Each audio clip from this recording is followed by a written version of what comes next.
What's up, it's Endymion, and in case you've been living under a rock, you know that Henry Cavill has left the Witcher TV show. Beyond this, the bastardization of the franchise by Netflix and its writers has soured the well so horribly that it's probably safe to say that The Witcher as a live-action franchise will die well before it reaches its potential. This Christmas Day will mark the release of the next addition to the Witcher Netflix series in the form of Blood Origin, which is apparently a story that takes place well before the events of the books, and from the looks of it, the show will be dead on arrival. Just one look at those god-awful character reveal teasers and the show looks more like a generic school play than a show that takes place during The Witcher. Like, just look at this. How can I take this seriously? Oh, good god. Currently, Blood Origin is sitting at a 39% on Rotten Tomatoes with the headline, quote, "A shallow excavation of ancient lore from Andrzej Sapkowski's fantasy series, Blood Origin shares ancestral DNA with The Witcher,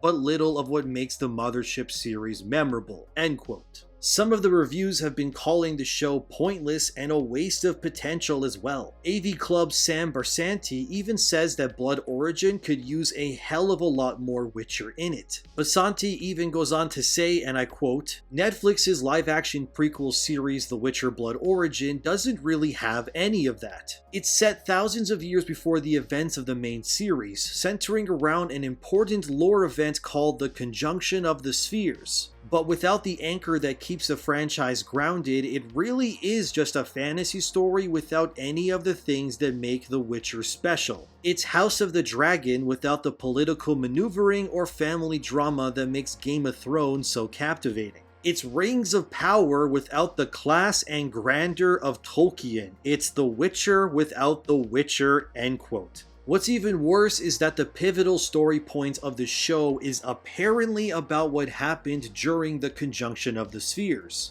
which is the cataclysmic event that merges the worlds of humans, elves, monsters, and more, and creates the stage for The Witcher as a series. Even the author, Andrzej Sapkowski, never openly explains this event. Because, to be honest, whatever explanation they could give probably wouldn't suffice. It would be like explaining where the infection came from in The Walking Dead. Whatever answer they could come up with would probably be pretty disappointing. Unfortunately, that's not stopping Netflix, however, because apparently they're going to not only show the conjunction, but how it happened and why. And this may end up being Blood Origin's biggest sin of them all, but none of this matters because it looks like Blood Origin will likely bomb when it premieres on Christmas Day. And unfortunately, I think The Witcher is going to be the next sacrifice in the corpse pile of franchises killed by Netflix. Like Cowboy Bebop or Resident Evil before it, Netflix and its horde of activist writers can't help themselves but ruin what could have been easy and lucrative. And I want to point out that a lot of these reviewers usually shill for Netflix in order to get early access to their content for their websites and so on. Blood Origin, if anything, had to be good in order to prove to Netflix and its shareholders that the series can exist without Cavill's star power. And when the woke activist writers themselves can't even bring themselves to like the show,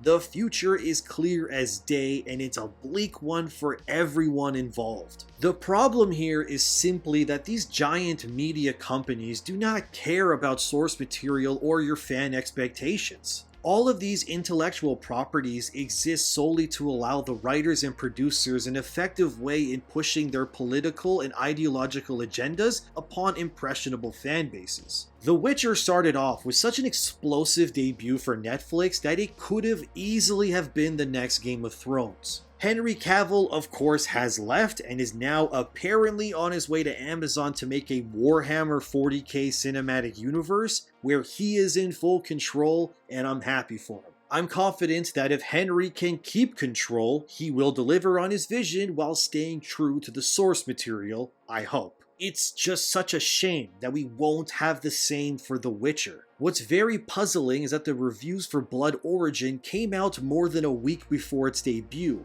Usually when this happens, it means the network is confident in their product and they do this in order to build hype.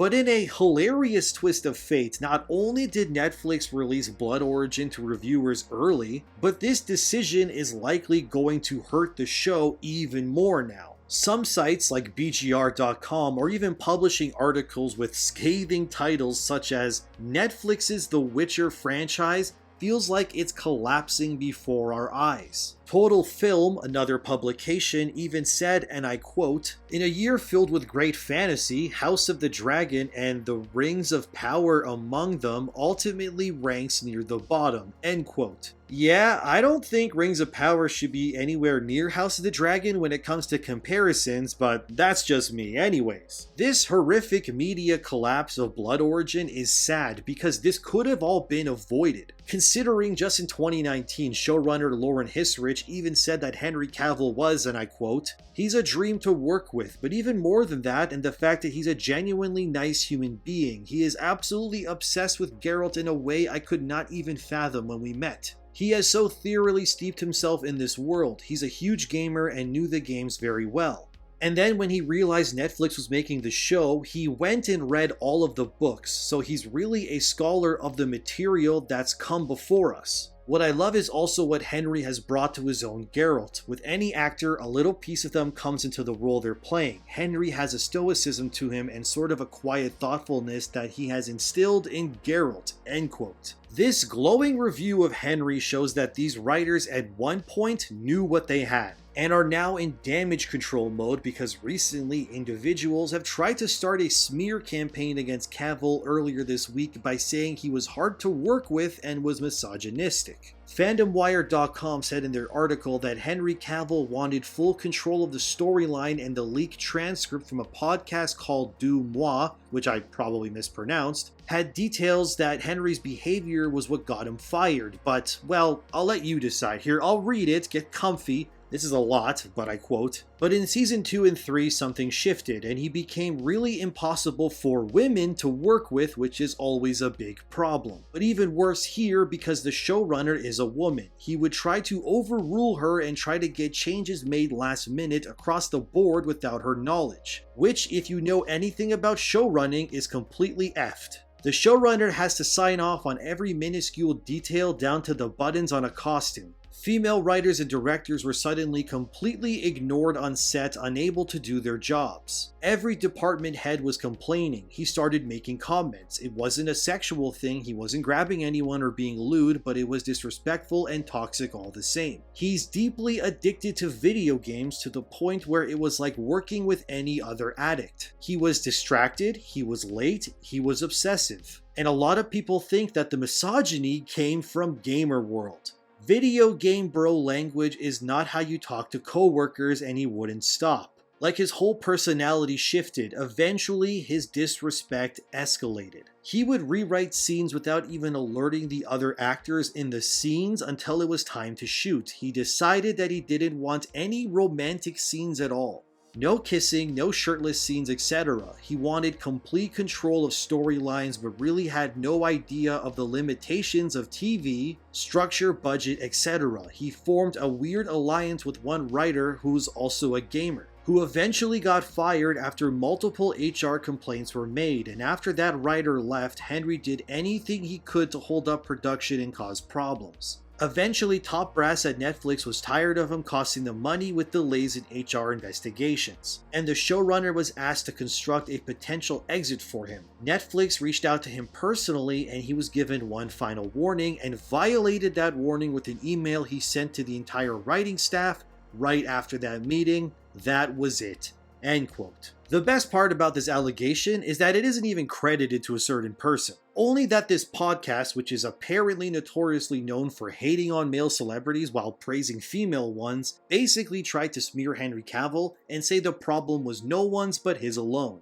Using terms like gamer language and misogyny is ridiculous, and thankfully, the internet has largely pushed back and said that all of this is just a load of BS. with even one Twitter user who even worked with Henry in the past saying, "On Immortals, there was not a nicer, more down-to-earth person on set. Henry was absolutely aces and a joy to work with. I can only speak to that experience, and it was 2010, but again, he was amazing, unassuming, and an overall great guy." Funnily enough, all of these allegations against Henry Cavill also seem to have been almost scrubbed entirely from the internet, with many publications pulling their articles in sites like Reddit, banning or deleting any reference to these allegations in subreddits for The Witcher. So I think it's safe to say that not only is this not true, probably, but it's all just a deliberate attempt by Netflix and the people behind The Witcher as a franchise, trying to shift any blame to anyone other than themselves. It gets even worse because Lauren Hissrich would even begin to beg the fan base to stick around. She said at her exclusive interview at Tech Radar, and I quote, "What I will say is please come back for The Witcher Season 3 so that we can continue to do this," end quote. While part of me finds this all deliciously hilarious, I can't help but feel this sense of sadness as well. The Witcher as a franchise, especially for me because I'm Slavic, has always had a special place in my heart. It's a story about a legendary hero on a quest surrounded by amazing characters, and Netflix just couldn't help themselves in ruining it. Blood Origin is apparently going to change the lore by making Ciri's ancestor be this new character named Eli or Ellie or however you pronounce it. It doesn't matter because this show is fanfiction in the end anyway, and it'll bomb. Lauren Hissrich again was quoted, and God, this is stupid, but I quote, "Eli's pregnant at the end, and we know that's part of Ithlin's prophecy that there is a seed in her that will eventually lead to someone important in the Witcher world. So as someone who on the Witcher side follows Ciri and the origin of her genes and her blood, it's like I kind of want to know where that character's gonna go. I want to know if those things are gonna crash into each other at some point," end quote. This is all bad fan fiction, but it's Netflix's lazy attempt to add diversity to a story written by a Polish writer about Eastern European mythology and folklore. It gets even worse because Blood Origin apparently will also show how the first Witcher came out, and I already know it's going to be awful. Apparently, the showrunners and writers of Blood Origin wanted to expand on the Trial of Grasses and how a Witcher came to be. And without even seeing the show yet, I can probably guess the prototype Witcher will be a woman, which Witchers can't be, mind you. And before anyone gets mad, it's explicitly said in the books and games that women are, for some reason, incapable of surviving the Trial of Grasses. It has something to do with hormones, and while women have been used in the past to make Witchers, it's never succeeded. But this is 2022, and Netflix has already shown that they do not care at all about continuity or rules when it comes to adaptations. So I fully expect Michelle Yeoh's character to become the first Witcher, because wouldn't it be ironic if The Legend of the Witcher started with a woman? Wouldn't that be cool and progressive, guys? Why aren't you clapping? Why aren't you showering the writers with praise for their progressive story ideas? Oh yeah, that's right, because Sapkowski already said that it can't happen. But then again, Galadriel never fought in a war either, and Rings of Power exists, so like, who really cares anymore? The writers clearly don't, and fans are just consumers meant to bow to these progressives. God, I hate the modern film entertainment industry so much. Anyway, The Witcher Blood Origin premieres on December 25th, and I want to ask you guys if you want me to review the show or not. Let me know in the comments. Because if you guys want me to, I guess I'll suffer through it to let you know how bad it is, and then we can all just laugh together. Just reading the description for the show is making me cringe. Set in an elven world 1200 years before the world of The Witcher, Blood Origins will tell a story lost to time. The creation of the first prototype Witcher and the events that led to the pivotal conjunction of the spheres when the worlds of monster men and elves merge to become one. So this Sunday we will not only see Ciri's bloodline be updated for modern audiences, but we'll see the first likely female Witcher and have the conjunction event ruined. Great. I think it's safe to say that as of right now, the future of The Witcher as a live-action franchise is looking extremely bleak and awful, but let me know what you think, and until then, I'll see you in the next one.